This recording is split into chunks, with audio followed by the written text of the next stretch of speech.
Today we are facing some of the greatest challenges of our lives, from our health to political unrest, the environment, financial uncertainty, and the nation's racial divide.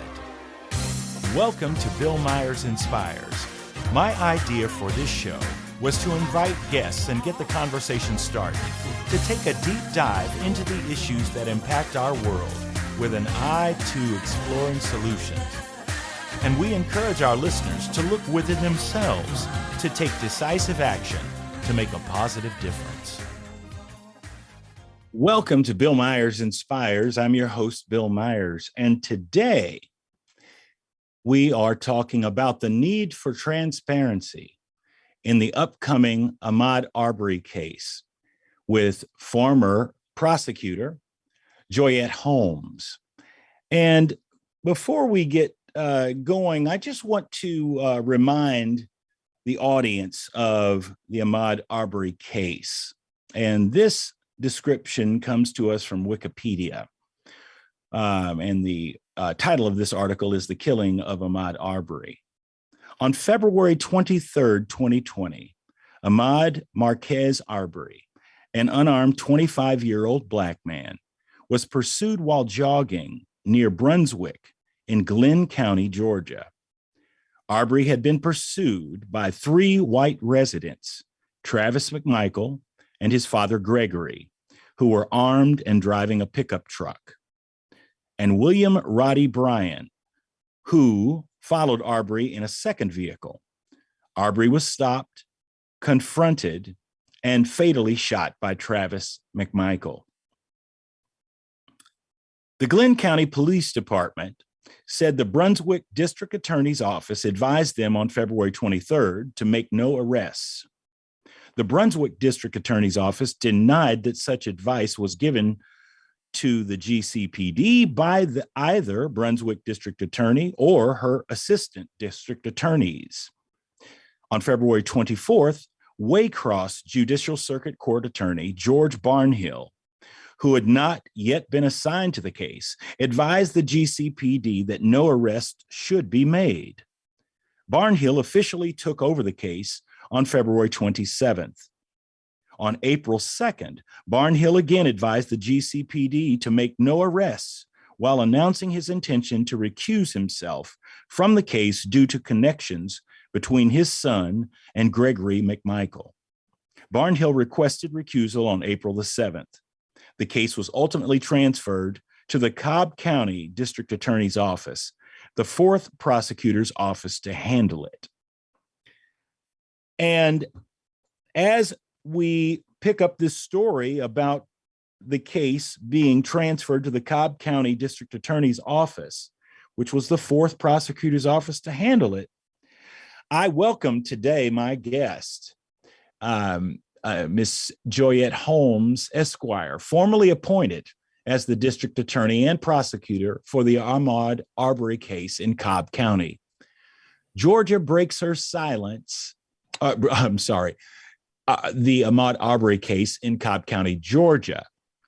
And Joyette breaks her silence on the importance of transparency, allowing the justice system to fully review all evidence and details surrounding the case without interference and emotion.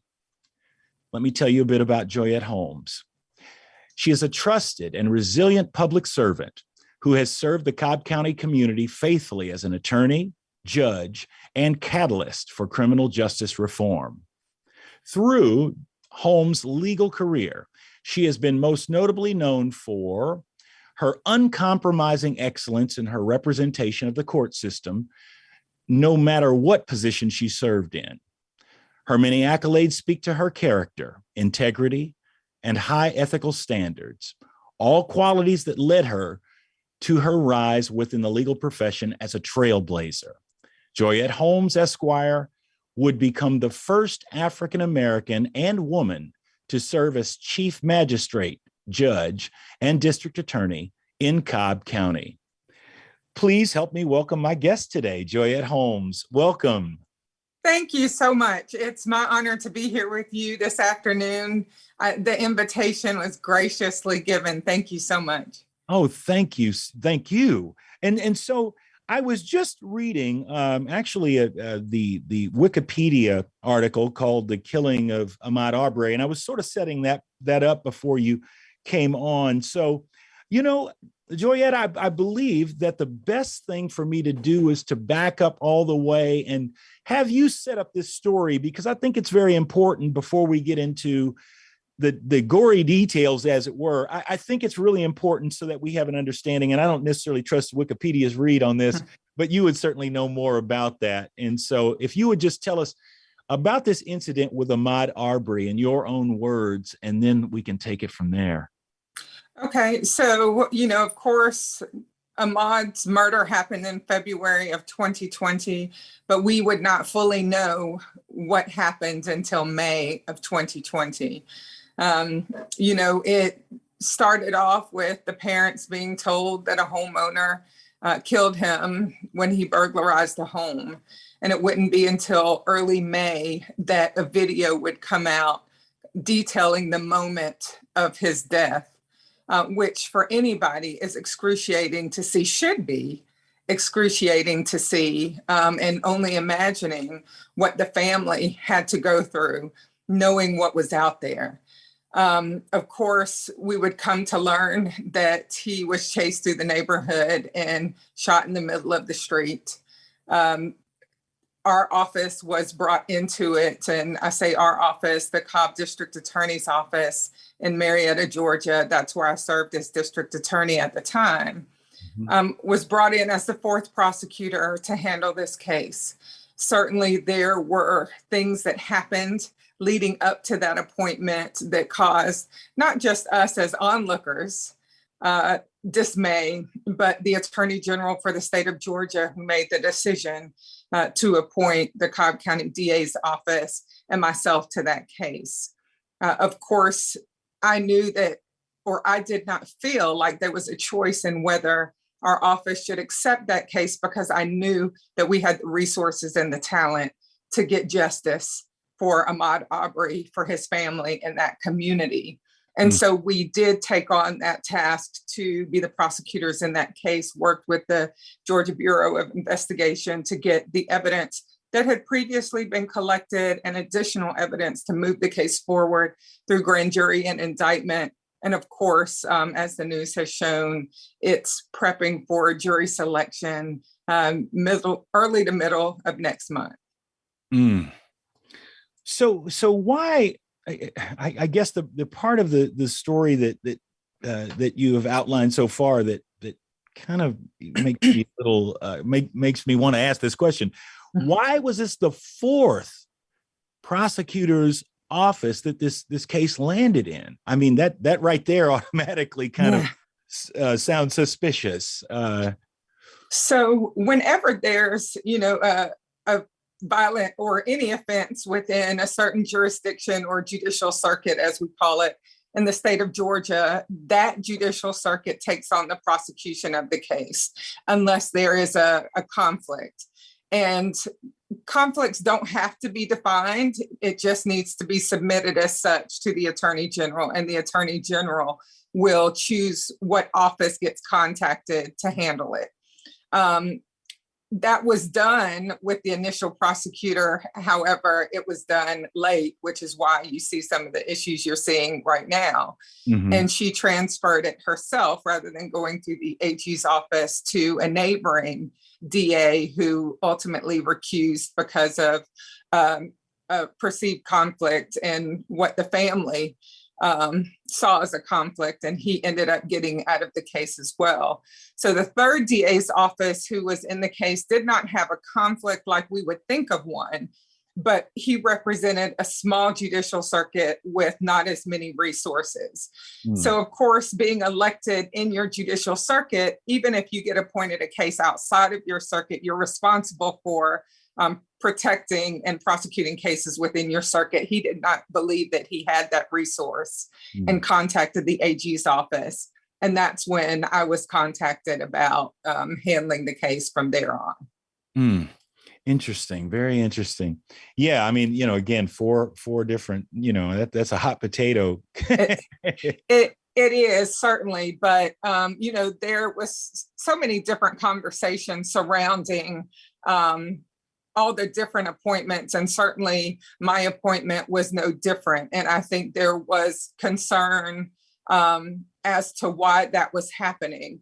But I can tell you, just having been in the situation and knowing the people in the office where I used to serve, is that we were only selected and only accepted because of the reputation that we had for handling high profile cases and cases that needed to be handled with transparency and in the right way.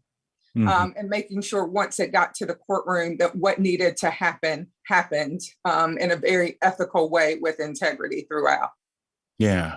Wow. Well, that speaks volumes to the office in which you serve, and as well as your character. And that's pretty tremendous. So now, when exactly is the trial and all that? Just so that we have a context, because I know that you made reference to jury selection process beginning next month, I believe you said. Yes, jury selection does start next month, and I don't have the exact date, but I would imagine that the trial would start shortly after that. There are still motions that the court will be ruling on in the interim, and I'm sure there'll be motions presented during jury selection. There have been questions since the very beginning about whether or not the case would ultimately be able to be tried in Glenn County in the Brunswick Judicial Circuit, which is where the crime happened, even though the prosecuting office does not come from there. And so decisions, I'm sure, will be made with respect to whether they can find a fair jury in that jurisdiction and if it needs to be moved. That certainly would change the trajectory of trial dates and when the trial actually starts. Mm-hmm. So what would be the motivators or the rationale for moving the trial? Again, I'm not a legal expert, but I'm just curious, just so that our listeners can understand the point that you just made. Right. A lot of times pretrial publicity is one of the things that a defense attorney usually will say why a person can't get a fair trial there. So they might try to move it out of a TV market that didn't publicize it as much, or where there wasn't as much community activity surrounding the case, which from the moving party, and usually it's the defendant, who will say, because of the TV coverage, because of the protests that happened, at the courthouse steps, we don't believe we can find 12 unbiased jurors to handle this case, even with admonishment from the court that you have to follow the law, not what you heard or read before. Sometimes you cannot get past that with enough people to seat a jury in a case. So sometimes that motion comes before jury selection starts, but also judges will sometimes withhold ruling until they start the selection process. And they'll go through a number of prospective jurors to see if, in fact, there are jurors out there who have said, yeah, I've heard about it. I know, what happened in the case, but that doesn't, jade me one way or the other for the defendant or for the prosecution in the case. I can listen to the facts and follow the law when the judge gives it to me, and they would be a seated juror. But the challenge is getting enough jurors to actually handle the case. So those are things that will probably be fluid in nature, decisions that will be made as jury selection is getting ready to start or after its initial start. Okay. It's very difficult to imagine that there's a part or an area in the country that did not hear about this, particularly on the heels of George Floyd and just the explosive nature of the media attention. And So yeah, well, I hope they're able to find whatever it is they need to proceed. We're going to take a break right now. Okay. You're listening to Bill Myers Inspires, and I'm here today with my special guest, Joyette Holmes, Esquire. We'll be back in just a moment. Today, we are facing some of the greatest challenges of our lives, from our health to political unrest, the environment, financial uncertainty, and the nation's racial divide. Tune in every Friday at 3 p.m. Eastern Standard Time for Bill Myers Inspires, as he and his guests take a deep dive into the issues that impact our world with an eye to exploring solutions. Emmy Award-winning actor Bill Myers is an accomplished actor, jazz musician, filmmaker, writer, educator, and speaker. As a biracial man who's both black and white, Bill leverages his background, talent, and voice through creativity, compassion, and connection as activism for social justice to focus on uniting the divide and compelling change. Bill Myers Inspires encourages listeners to look within themselves and take decisive action to make a positive difference. For more information, visit his website, billmyersinspires.com, and sign in for the latest news and updates.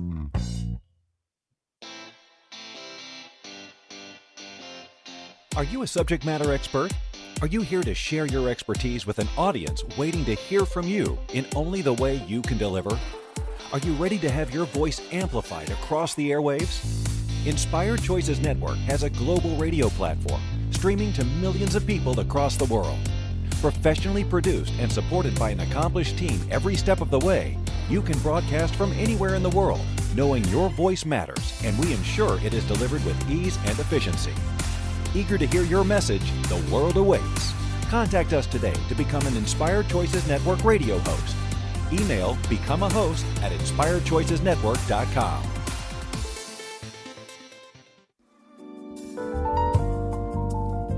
You're listening to Bill Myers Inspires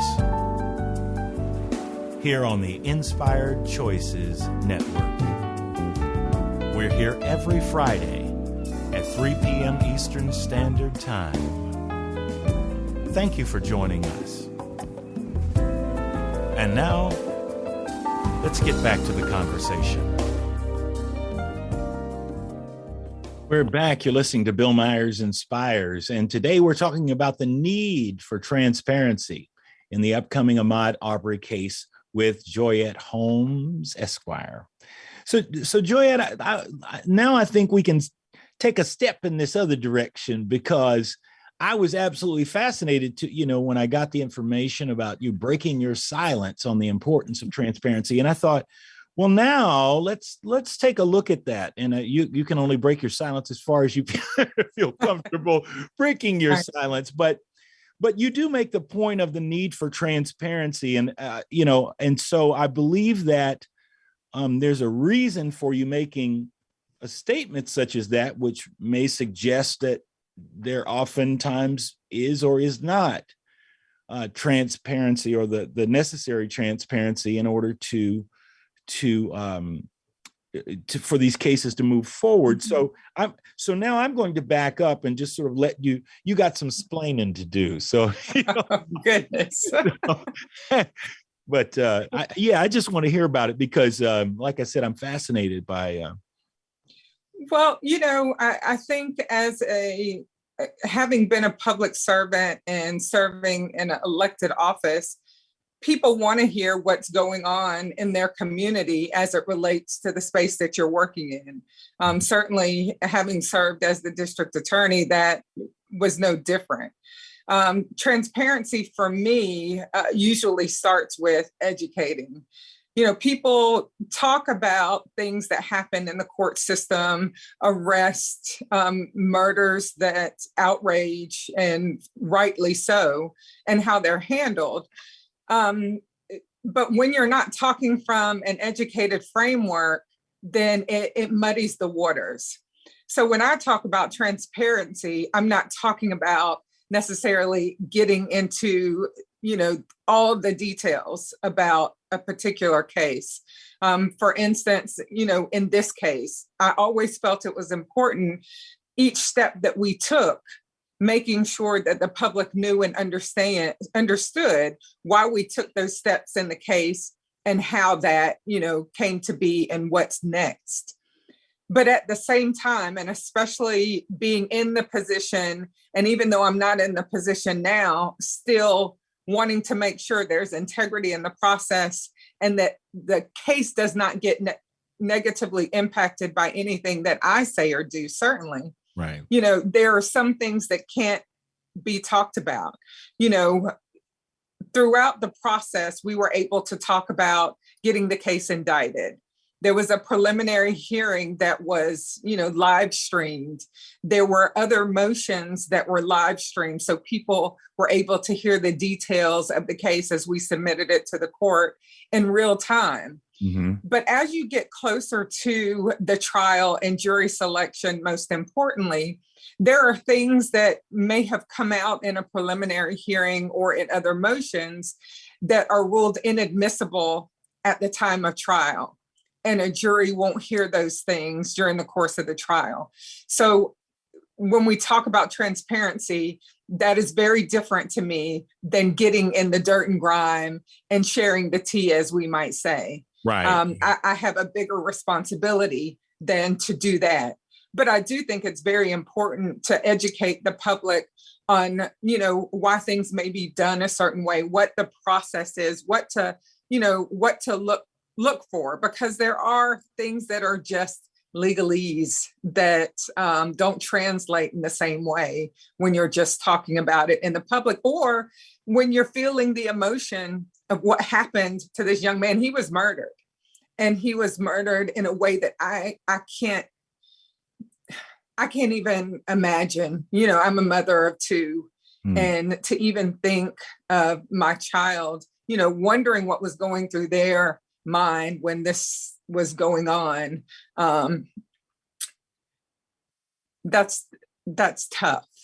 And so I just want to make sure that as I have been part of the process, even though I'm not practicing criminal law really anymore, I'm doing corporate litigation and working in a firm that does some of those things. My passion and my speaking and the reform is still a mission of mine. And to do the mission, it's not, tied to a position.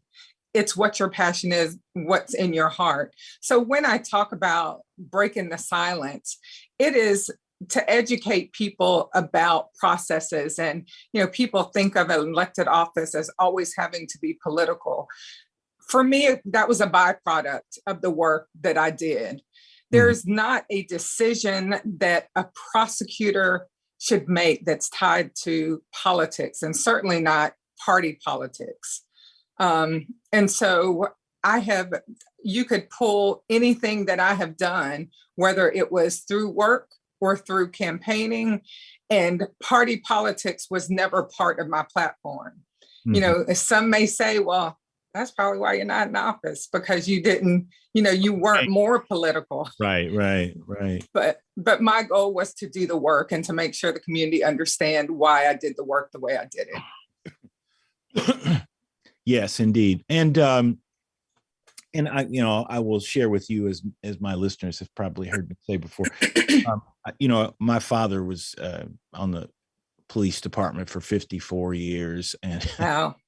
Indianapolis Police Department, and my younger sister is still serving in the police department. So that's the household that I grew up in. So many of the things, of course, that's not from a lawyer perspective, but certainly the idea of awareness of the law and process and due process and all those things are very important. So I was raised that way. So I feel you when you say that. And also I'm touched by your level of commitment. It is so sincere, and that is refreshing, because oftentimes there's a coldness that winds up when we're looking at, because we're still looking at humanity. I don't really care what role title we have, we still have humanity to contend with, right. in whatever way we have to walk. So I'm very curious in this particular case, what were some of the, and this is a backtrack, and hopefully I'm not stepping into any dirt stuff, but yet I'm curious, because you are there and you were directly involved in this particular exchange. And so what were some of the whether it be misperceptions or things that needed to be cleaned up in these narratives, or conflicts with the public in your locale, that little challenges that you had? Because I really do appreciate also when you said it's important to educate. I feel very strongly about that, and that's part of the show. I really am interested not in a just sort of a rap session and let's just swap opinions. I am big on there being some foundation, of facts, some basis of something that we can that can anchor our conversation. Otherwise, it's just sort of like, well, I think, and I'm like, I get enough of that watching television. So for me, it's very important that there are some sort of factual understanding that we can move forward. And hopefully there'll be some takeaways from the audience to be able to understand even more, and that are facts, not just opinions, So right. Absolutely. So what sort of challenges did you face early on in bringing this case, perhaps with the community and that sort of thing? Because we're not in Georgia, and so we only see it from the national news, which has got several filters before it gets to us. Right. So I think some of the misconceptions, and they weren't really local, but of course this was a worldwide news story. Absolutely. And so it came from all over. I think there was a concern. No, not I think. I know that there was a concern that because I was appointed to my office by a Republican governor, that the attorney general who appointed me was Republican, and I served in office as a Republican, that it was a setup, that I was only put in that place because I was loyal, but because I looked like Ahmaud Arbery. And when I tell you that is further, it couldn't be further from the truth. It was really maddening to see people post those things. There be articles where the headline was, Republican DA appointed to Ahmaud Arbery case. And then people ran from there to say what that meant to them. And often it wasn't kind. The comments, she might be skin folk, but she ain't kin folk, just different things. And so it was a setup for the case not to be successful. And, again, people locally knew who I was, and certainly knew the reputation of the Cobb County District Attorney's Office. Excuse me. And so, there would always be this, you don't know her, you don't know that office, you don't know what you're talking about. This could not have gone to a better office to make sure that justice was had for Ahmaud Arbery and that family. So, those were some of the challenges that you had. Certainly, security was an issue for all of us working the case, as well as our families. And so that was something to contend with. Now, hold it right there, because I'm curious. I want to peel that back just a little bit. So security, pro, con, which side? I mean, I'm very curious about that. Right. So probably I got more from the side that was supportive of the Ahmaud Arbery family. It was, if this case doesn't turn out the way, and I say supporters, not necessarily true supporters of their family, but people who were outraged, as they should be, but, who may give threats if this case there's not a guilty finding. if there's no death penalty after a guilty finding, then the threats come, and they came at all different levels. I won't get into the details about those threats. Sure. But so it was mostly that. I'm sure there was a lot from the other side as well, but it didn't get to me in the same way that the others, and I say get to me, I mean like physically get to me, not mentally or emotionally. In the same way. But it was unfortunate. It was disheartening to see that stuff. And I'm appreciative of the public support of the cause, of the public support of what's right. And, so many times we've seen wrong happen in situations that it shouldn't, that it seems very clear that a person should have been held responsible for something. So I get that. But needed some understanding that we were going to do it the right way. And the right way did not mean prosecuting it in the public or making decisions just because the public said we need to make those decisions. Because ultimately, as the district attorney, I could not take a case into a courtroom that I didn't believe I could get a guilty finding from a jury. And that took the work of the investigators, the work of the legal research, and how it was going to be presented in the courtroom and then ultimately to a jury. Okay. Yeah, that's very interesting. Well, we are coming up on another break at this time.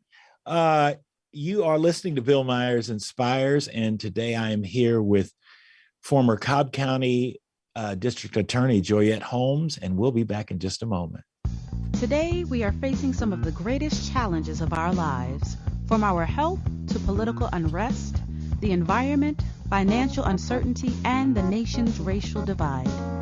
Tune in every Friday at 3 p.m. Eastern Standard Time for Bill Myers Inspires, as he and his guests take a deep dive into the issues that impact our world with an eye to exploring solutions. Emmy Award-winning actor Bill Myers is an accomplished actor, jazz musician, filmmaker, writer, educator, and speaker. As a biracial man who's both black and white, Bill leverages his background, talent, and voice through creativity, compassion, and connection as activism for social justice to focus on uniting the divide and compelling change. Bill Myers Inspires encourages listeners to look within themselves and take decisive action to make a positive difference. For more information, visit his website, billmyersinspires.com, and sign in for the latest news and updates.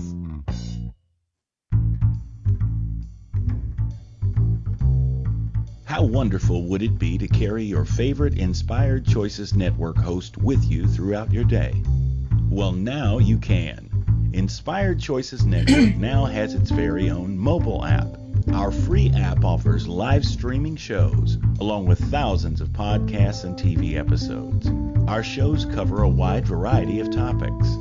Whether you're waking up with us, carrying us through the day, and taking us to bed with you, we're always here for you to enjoy. We're easy to find. Just search for Inspired Choices Network in the Apple App Store or Google Play Store.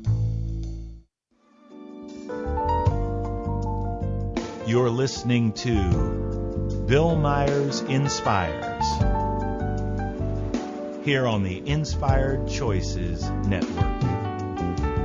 We're here every Friday at 3 p.m. Eastern Standard Time. Thank you for joining us. And now, let's get back to the conversation. We are back. You're listening to Bill Myers Inspires, and today I'm here with my guest, Joyette Holmes, Esquire. And Joyette, I'm now, this show, you just heard in the description, this show actually came about when, not long after the George Floyd incident. And I just couldn't take it anymore in the midst of pandemic and being locked down. And all I kept feeling was that I need to get into this conversation on race in America. I was so compelled to do that. I'm biracial myself, as you heard in the thing. Yes. So so I was exposed to things in the house before before I ever walked outside. Right. A whole other dimension, and so, but as you were just talking about the challenges and some of the challenge points that came to you, you said three things, and I just want to go after each one of those, because I too come from a very deeply rooted Republican family. I'm independent myself and have issues with the current narrative deeply, but that is my family and my history. And so, but these things, as you have gone through your career, being Black, being a woman, being Republican, I just really wanted to isolate those things as I learned more about you, and obviously your ability to navigate whether any of these things could trip you clean up. I mean, any one of these things could be the thing that just does you in. But the fact that you have the trifecta here, I mean, and so I'm fascinated about you and how you have managed to persevere and carry on with these challenges. You can break into each one of them if you like, but I'm just very curious because I think it's really important that we understand as much as we can about one's character and how that is, and how these things may factor in to that as we move forward. So, Heather. So, I guess talking first just about being a Black female, my parents were very proud of who they are, who they are. My dad has since passed, but he's, Black male, born and raised in Tallahassee, Florida. His family are very involved at Florida A&M University, so HBCU background before going into the service. My mom's West Indian, born in Dominica. And so, very proud of their heritage and definitely instilled that in me. I had a lot of insecurities growing up. Some of those were related to being a Black female and just the things that you come across. My mom is very proper, even though English was the language in Dominica, but they spoke a broken English and French, patois. But her father would not let them speak slang in the house. So similarly, she raised me that way. And so when I spoke in certain settings, I would be accused of trying to be white or trying to be something that I wasn't. And so, I kind of grew up with that split, not quite fitting in here, definitely not fitting in there. So those challenges helped me to know that I had to be comfortable in any space, because at any time I could be criticized, for being a Black female, and likewise for being a Black female who spoke properly and who cared, just about, honestly, how I was perceived in any room that I went into. And that sometimes can be harder than not caring, quite frankly. But they were servants and they served outside of their professions. And so there was no choice for me not to serve. I just had to figure out where that service was going to be. And I chose it to be in the law. And I'm grateful that I got to a point in my career that people were willing to see beyond what had not been. There had never been a woman serve as chief magistrate judge or DA. There had never been a Black person to serve as chief magistrate or DA. So I'm grateful that the work showed above and beyond what people and what I even thought would have been a barrier for me. But But that's something that I take pride in, because I have two beautiful Black females that I am raising, teenagers. And if they can look at what I've been able to accomplish along with their friends and the people who I, interact with every day, and know that even if a space where you want to operate and serve does not have anyone that looks like you, that was, educated or not educated in the way that you were, that there's a place for you, that there's a seat at the table. You just have to continue to push for it, and sometimes pull for it, and sometimes kick in doors and get cut by the glass that breaks from the ceiling. But you have to do it. And so, being a Black female, those were kind of the challenges. Being a Republican was a whole different other thing, because, had I not served in offices where you had to declare a party, most people would have never known, one way or the other, how I'm most closely associated on a personal level, not publicly, not in the work that I did, because the work that I did crosses all barriers. And I didn't think that it should matter. I still don't think that it should matter, but it's the world we live in. I understand that. But quite frankly, it did not matter to a lot of people until 2020. And I know that, you talked about not being happy with the narrative as it is right now. And certainly not having been happy with who was serving as the leader of our country. I understand that people were ready for a change. It's just unfortunate that people weren't willing to separate local politics with what was going on in the national political landscape, to make decisions based on the person and the service, as opposed to their favorite letter of the alphabet. Mm-hmm. Yeah. Well, you make a great point. I am inspired by you and your walk and your articulation, because in the midst of, all the various challenges, we must continue to persevere. And I think that is so important. And we continue to face challenges, and we will till the very end. I mean, it's Right. not like challenges don't meet us. I was having a discussion with a young man who is going to be taking over as the music director at my church. And I was just having a conversation with him, because there was this quality, this really wonderful, open quality that got him tapped to become the next music director. And then there were two opportunities here recently where he, excuse me, performed at the church, and they were uncharacteristic. They were something else. And I had a conversation with him a couple of days ago, and I just said,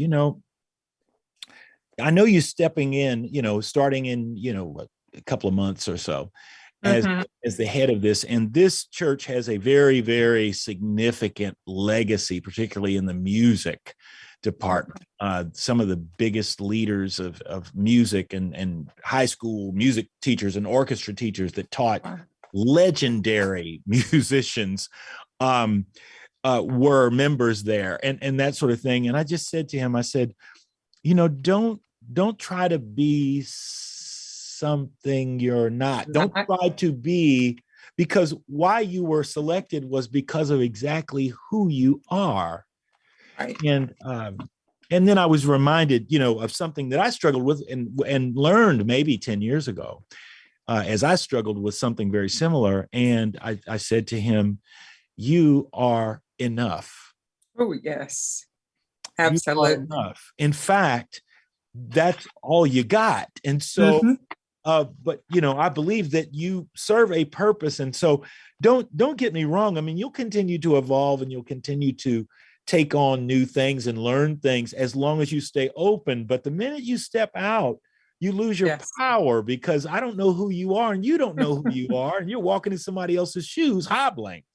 So, just be you, because you're beautiful that way, and so he heard me. But what you were saying just brought me right back to that same idea that our power is in Yeah. the trusting that we're in whatever And that- space we're in. That's where we're supposed to be. Right. If you look around and you don't see anybody that looks like you that's occupying that space, that's because you're the one. Yeah. It's so true. And I think we have to see that opportunity, not just for ourselves, but for that next generation, to make sure that in my situation, being the first Black female, not being the last. Right. And that when that right person should be in that space, that they are in that space, and for all the right reasons. That's so awesome. That's so awesome. Well, we're going to take another break right now. You're listening to Bill Myers Inspires, and I am inspired by my guest today, Joyette Holmes, Esquire. We'll be back in just a moment. Thank you. Today, we are facing some of the greatest challenges of our lives, from our health to political unrest, the environment, financial uncertainty, and the nation's racial divide. Tune in every Friday at 3 p.m. Eastern Standard Time for Bill Myers Inspires, as he and his guests take a deep dive into the issues that impact our world with an eye to exploring solutions. Emmy Award-winning actor Bill Myers is an accomplished actor, jazz musician, filmmaker, writer, educator, and speaker. As a biracial man who's both Black and white, Bill leverages his background, talents, and voice through creativity, compassion, and connection as activism for social justice to focus on uniting the divide and compelling change. Bill Myers Inspires encourages listeners to look within themselves and take decisive action to make a positive difference. For more information, visit his website, billmyersinspires.com, and sign in for the latest news and updates.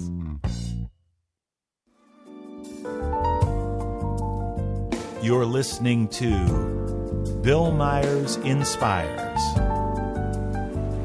here on the Inspired Choices Network.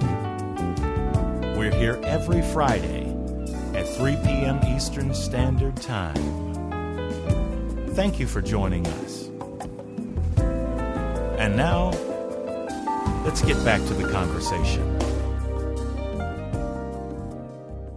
We are back. You're listening to Bill Myers Inspires with my guest today, Joyette Holmes, Esquire. And so tell me a little bit about what your path is now. You sort of touched on it, and you said you're working in the corporate ranks now. And so I just am curious, and I think I want our listeners to have a good idea of how you're showing up today.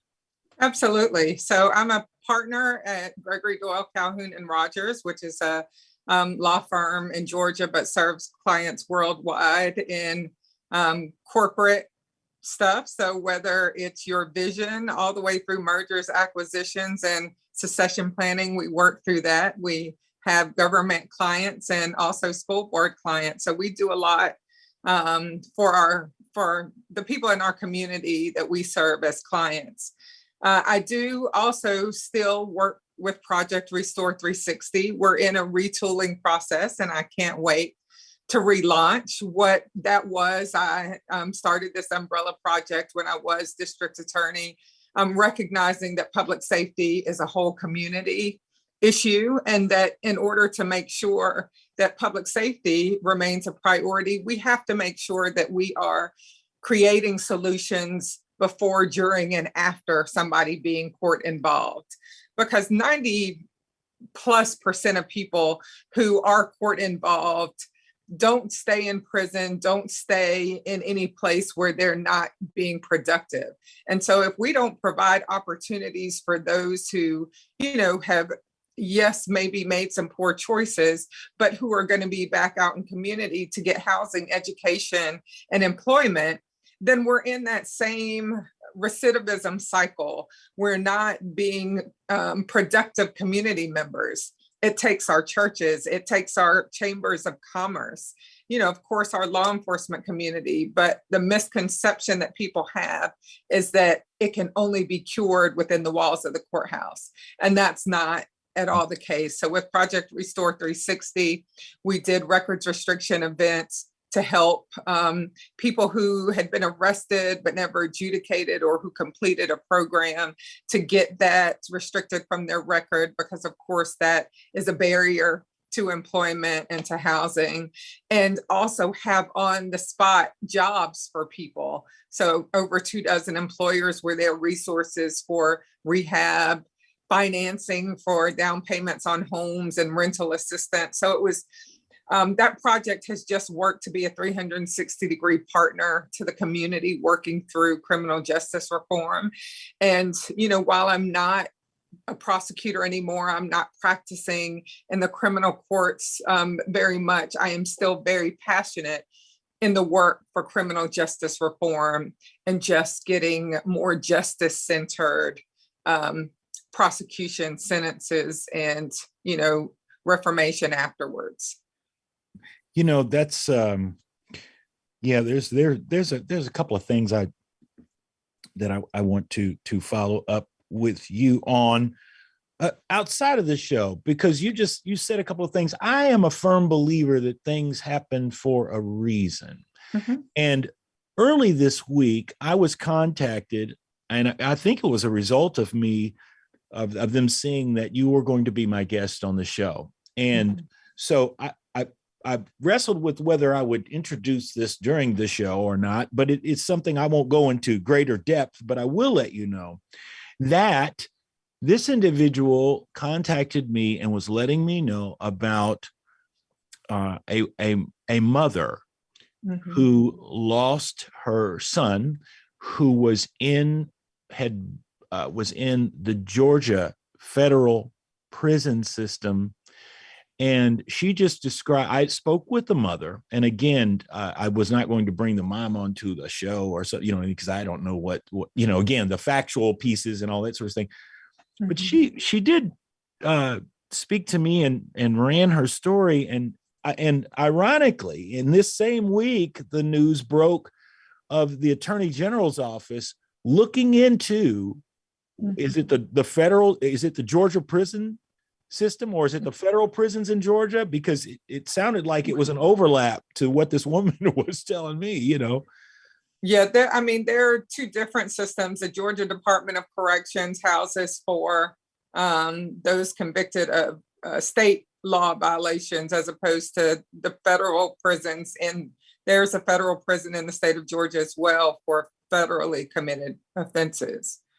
Okay, so whatever this prison was closed or shut down here in somewhat recent time. Again, I don't recall the name, but I do want to with your permission, I do want to follow up with you and share some information because you seem to be passionate, and all I wanted to do was, if there is a way that if there is something that, and someone that she can speak to, mm-hmm. or that you can refer, that would be tremendously helpful. This woman, I could hear it in her voice. And again, I'm not a lawyer or anything else, mm-hmm. nor am I an investigative reporter or any of that. But I did let her know that I would do whatever I could to connect the dots for her and see to it that she could, if that was something that you would assist me with, it would be awesome.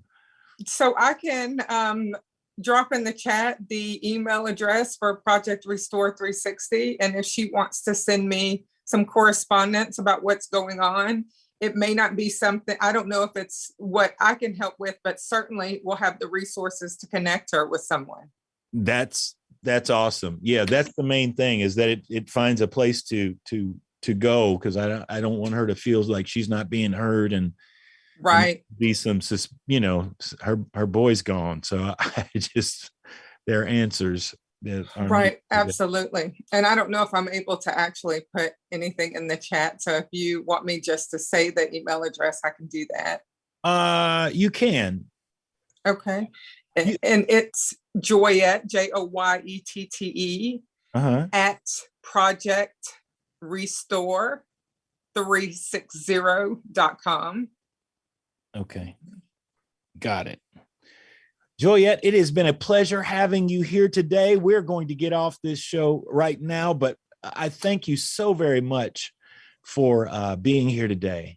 Well, thank you. I'm not sure what happened with the camera. Thank you for spending your afternoon right here with us at Bill Myers Inspires. Remember, we're here every Friday at 3 p.m. Eastern Standard Time on the Inspired Choices Network. Remember to take time this week to take a breath and look within yourself and figure out how you can make a positive difference in this world. Spread the word, and we'll see you here next Friday. Have a wonderful week.